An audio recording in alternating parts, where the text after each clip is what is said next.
Man, you got a social distance. 6 feet. 6. All ready? All ready? Good afternoon, everyone. And I want to thank you all for coming out here to the great Joe Brown Complex, which is NORD's jewel, of course, not just for New Orleans East, but this is the jewel complex for NORD, New Orleans Recreation Commission. We are here today to provide some great news.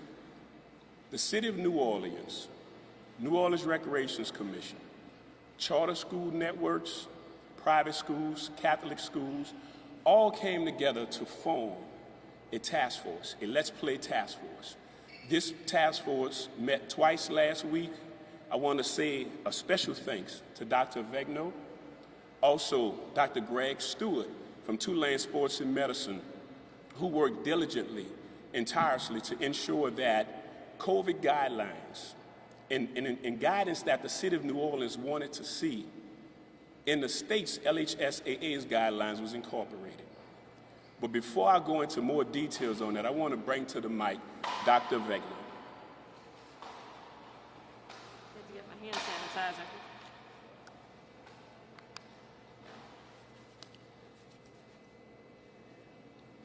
Good afternoon, everybody. We're happy to be here today at beautiful Joe Brown at the same time that our youngest learners are returning to school in person for the first time since March. I know there's a lot of really excited parents out there. As you know, as we've said over and over, prioritizing the return to in-person school has been key to our strategy in our ongoing fight against COVID-19 because of the many, many benefits we believe it provides. The data that we look at every day continues to support that decision. With our cases, our rate of transmission, our testing, our hospitalizations staying low. And so we're excited and very hopeful that that will continue. We're going to, as always, be monitoring the impact that getting kids and teachers and staff and school personnel back into buildings might have. That impact is continuously assessed, but by the end of next week, we should have enough data that if positive trends hold, we intend to move forward with additional easements to parish-wide restrictions. So going hand in hand with coming back to school is the extracurriculars and the recreational opportunities that school brings for our young people. So today we are excited to announce the reopening of the city's playgrounds and that sports, including high school football, will be allowed to resume in Orleans Parish. We know and we acknowledge that contact sports carry the risk of transmission not only to other athletes, but to coaching staff, family members, fellow students, and the community.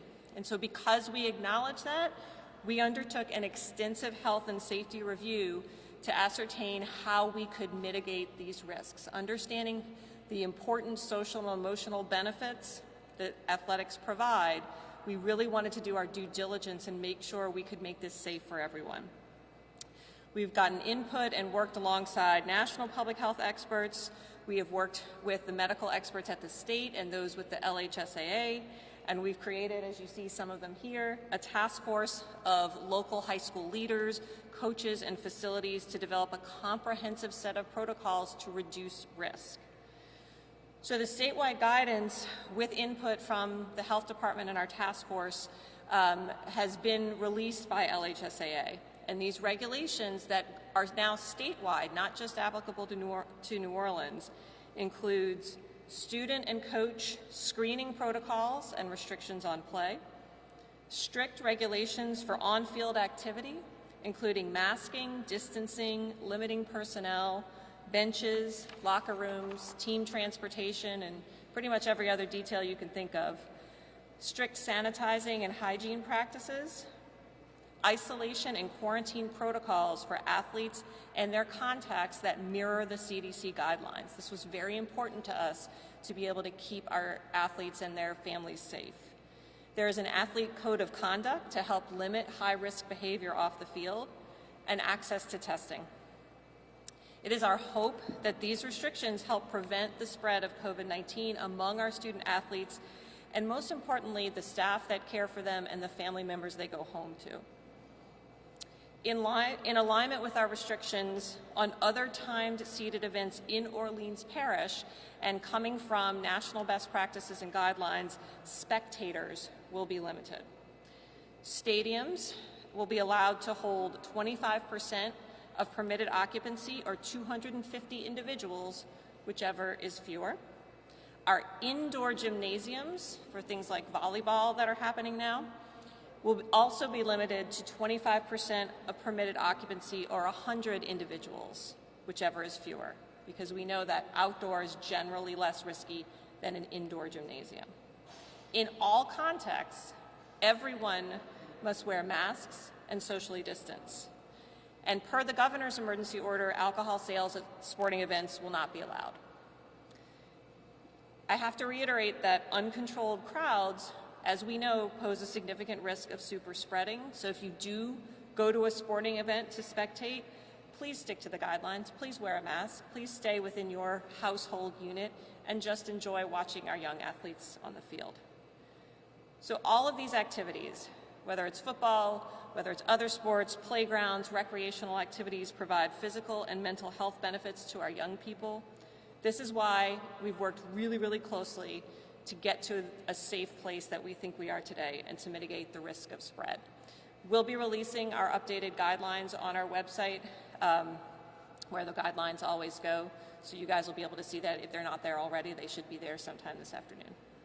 But I really want to thank Mr. Barabino, who has led the charge, has been able to get all of our representatives. I want to thank our school leaders, who I don't know if they knew what they were signing up for, but have shown nothing but commitment to the health and safety of their players first, and have really worked with us to get to a much better place than we were even a week ago. So thank you guys.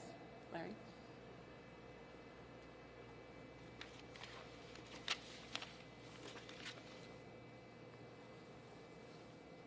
Come on. Mr. McKenzie, Mr. Collins, come up. This task force was formed under the direction of Mayor Cantrell. She asked if I can pull together all of the administrators from all of the school systems. At our meetings, we had representation from all of the Catholic high schools, the private school, which is Newman, and also the charter networks. I want to thank everyone. These are some of the members that were able to come out today. But with saying that, we had our first meeting on last Monday where we presented to them what we wanted to see as it relates to COVID guidance that was set to be added into LHSAA's guidance that came out. And again, I want to thank Dr. Avegno, Dr. Greg Stewart, he's the head of Tulane Sports and Medicine, who provided that input, and LHSAA was acceptive of those guidance that were added. But with that, this task force is tasked with doing a few things. Of course, we looked at the LHSAA COVID-19 guidance for all sports. Our mayor indicated that, hey, listen, let's not just look at this for football. Since you have all of the leaders in the room, let's look at this for contact sports citywide. And this consists of basketball, volleyball, soccer. Our representatives from Holy Cross definitely asked that we make sure that it included wrestling, because they're a school of wrestling as well. So this consists of indoor as well as outdoor sports. As Dr. Avegno indicated, it will be 250 spectators that will be allowed in the stands. That also includes the marching units. Also with that, this task force is assigned with a weekly game sideline safety and protocol monitoring. We're going to monitor games to ensure that the protocols are being followed. Also, game day operations and management plans. NORD, who manages street stadiums in the city of New Orleans, as well as City Park, will again look at the plans and how these plans will function at the stadiums. Also, it's the self-reporting of this. It's policing and self-reporting. We expect the schools to work on the honor system, to be able to inform us if there are breakouts of what's going on with their students, so that we then can assess this and report this information to the mayor. Also, as it looks at, we're going to be doing on the indoor facilities, where we're going to make sure that temperature checks are taken, And also contact tracing happens at indoor facilities.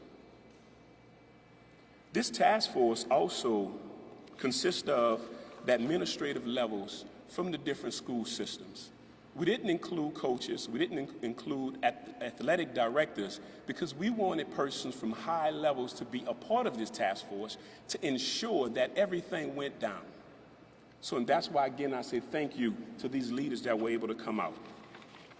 Also with that, as it relates to NORD, we will begin practicing for NORD youth football now with the restrictions that's still governed by LHSAA with our youth sports. But this also means more for NORD as well. This means that we're going to be reopening our centers for basketball. This means that we're going to be reinstalling the basketball rims and goals at playgrounds citywide. This allows us to expand our indoor programming also. Also, we're looking at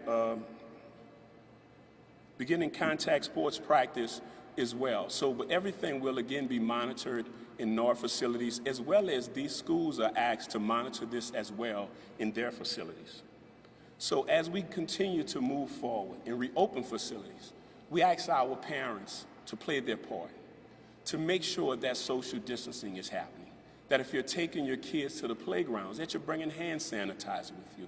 Even though NORD will do its due diligence to ensure that we're cleaning the equipment, but we're not there to clean it in between uses of children. So we're asking parents to be mindful, make sure that they're doing their part, that kids are wearing masks, that the parents are wearing masks. And when we have the ability to go and attend a high school football game, we're asking our spectators to wear their mask. There are a few things that are being placed to where that you're not going to be able to purchase tickets at the games, that tickets will be pre-purchased. So you'll have to make arrangements for the schools to purchase tickets. And that's to keep down the lines outside of the ticket booths.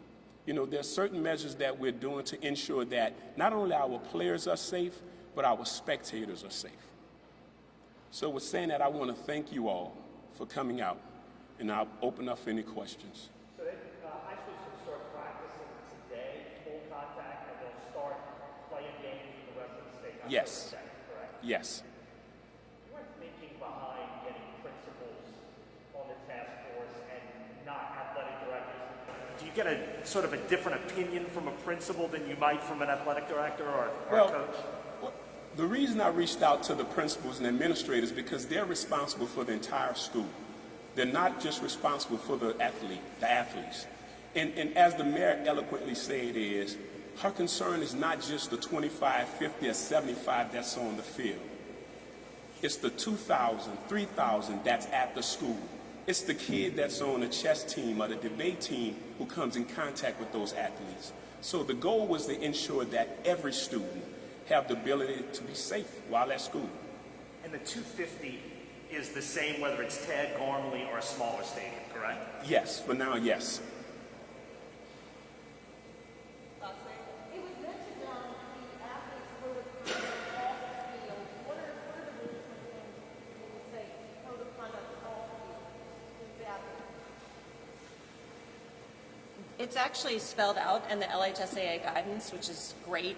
And I can't remember the exact words, but it's recognizing that, you know, a lot of spread of COVID-19 happens in the informal gatherings where we let our guard down. So maybe you just had practice and you and 10 guys are hanging out at your house and you're not wearing your mask and you're getting close and you're wrestling and doing all that other stuff and saying you have a responsibility both on the field and off the field to follow all the guidance. You know, it's something that several colleges are doing. We actually took our inspiration, I believe it's Tulane's conference, the AAC, that has something in there, and I thought that was a really great idea. A lot of colleges are doing it just to give these young men and women, to help them understand that they do have a responsibility. This is a privilege to be able to play their sport, but they have a responsibility to themselves and the wider community.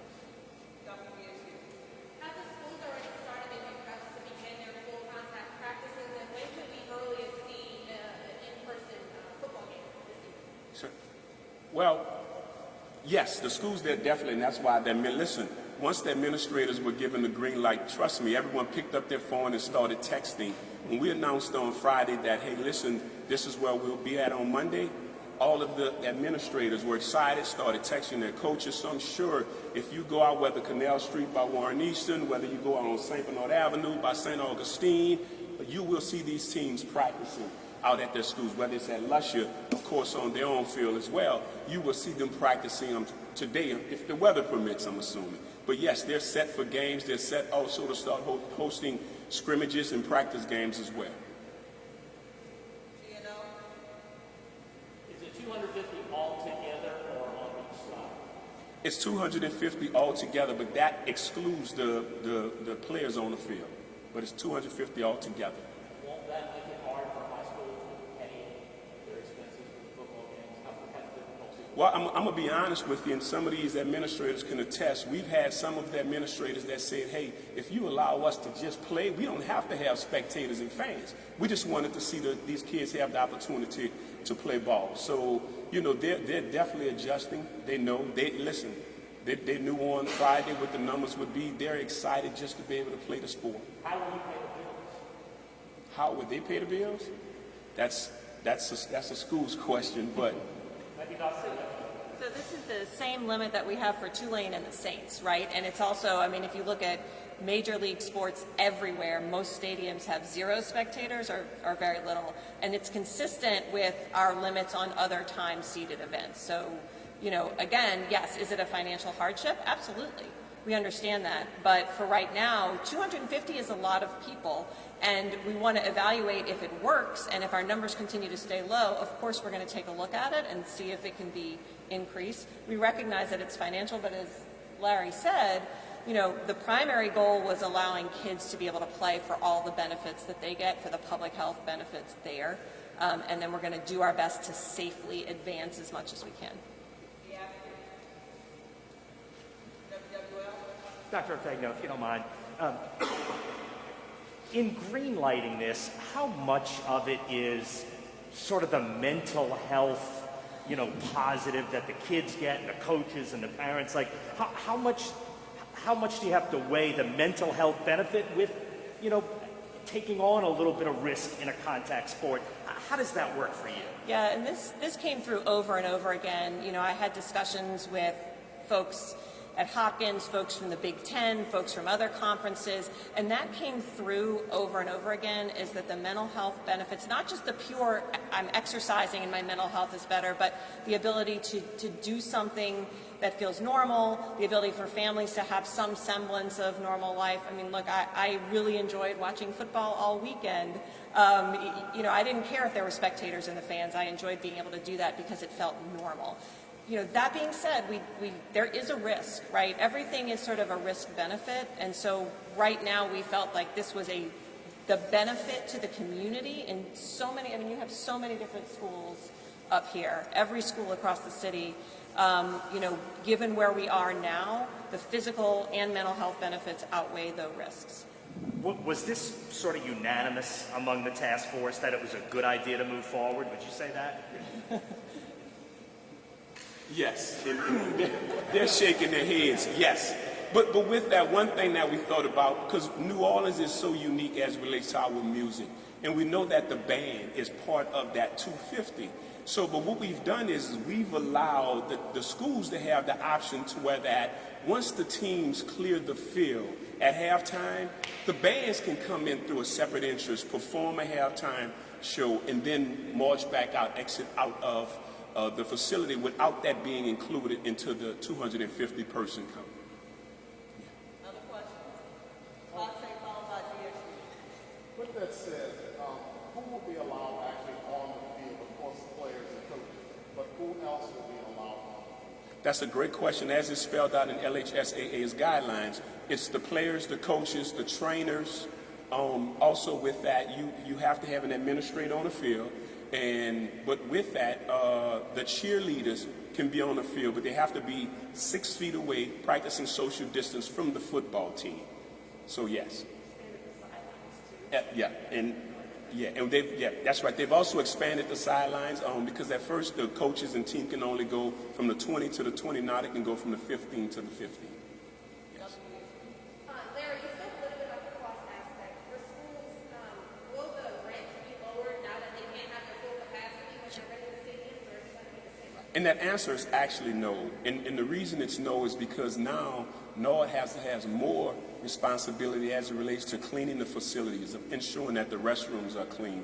When we have games, and City Park has the same cost, it's increased as it relates to having more security at the game to ensure that we're ensuring that persons are following social distancing guidelines, wearing masks, but also just making sure that persons are there to adhere to the guidelines. So it's going to be more of a cost and more of a cost burden on the facilities as it relates to if you have a game, you have a day where you have 2 games back to back, you have to get in there and spray down those bleachers and sanitize those bleachers. So you have to have more staff at the facilities to make sure that that happens. So no, it will not be lower, is that what you're saying? Yes, it will not be lower. Yes. Anyone else? All right. Thank you all for coming out.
What's up, man? You doing it? Making it happen? What we got?